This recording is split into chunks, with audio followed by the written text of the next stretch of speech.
Alright, let's dive into a story that's equal parts heartbreak, redemption, and rock and roll. Because what's more relatable than a high school breakup inspiring a massive hit song?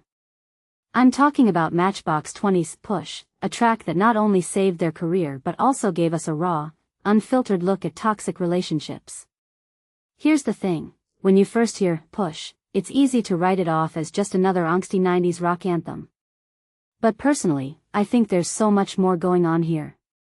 Rob Thomas didn't just write a song, he flipped the script on victimhood and created something that's both uncomfortable and utterly fascinating.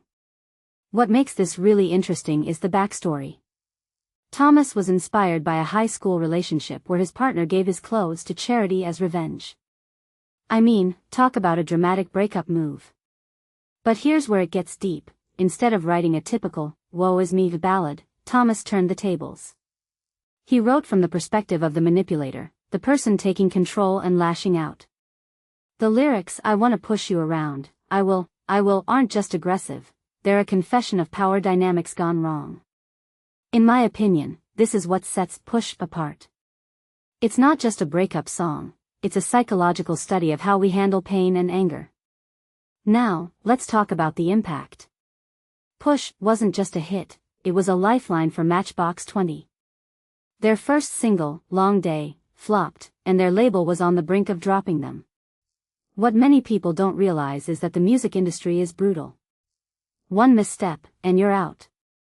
But here's where fate stepped in. A radio program director in Birmingham, Alabama, started playing Push on his own. It blew up locally, and Atlantic Records gave it another shot. If you take a step back and think about it, this is a classic underdog story. One guy's gut feeling saved an entire band's career. It's a reminder that sometimes, all it takes is one person believing in you. But here's the broader perspective. Push isn't just a song about a toxic relationship, it's a mirror to our own flaws. Thomas admitted he was writing about himself, about the manipulator he saw in the mirror. That's bold. Most artists would have played it safe, but he went for honesty. A detail I find fascinating is how the song's success forced listeners to confront their own behaviors. It's not just a catchy tune, it's a challenge. What this really suggests is that art, at its best, forces us to reflect, even when it's uncomfortable. And let's not forget the timing. Push dropped in 1997, smack in the middle of the post-grunge era. Bands like Pearl Jam and Nirvana were dominating, but Matchbox 20 brought something different, a blend of raw emotion and polished production. From my perspective, this is why the song resonated so widely. It had the edge of grunge but with a pop sensibility that made it accessible. It's a perfect example of how music evolves, borrowing from the past while carving out its own space. So, what's the takeaway here? Personally, I think Push is more than just a song, it's a lesson in vulnerability and reinvention. Thomas took a personal failure and turned it into something universal.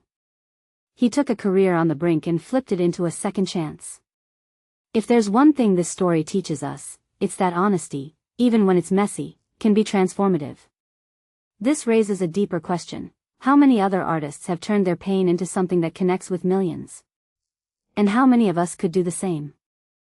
As we wrap this up, I'll leave you with this. Push isn't just a song about pushing someone around, it's about pushing through your own limitations. Whether you're a musician, a creator, or just someone trying to make sense of life, there's something here for all of us. So, next time you hear those opening chords, remember, it's not just a breakup song.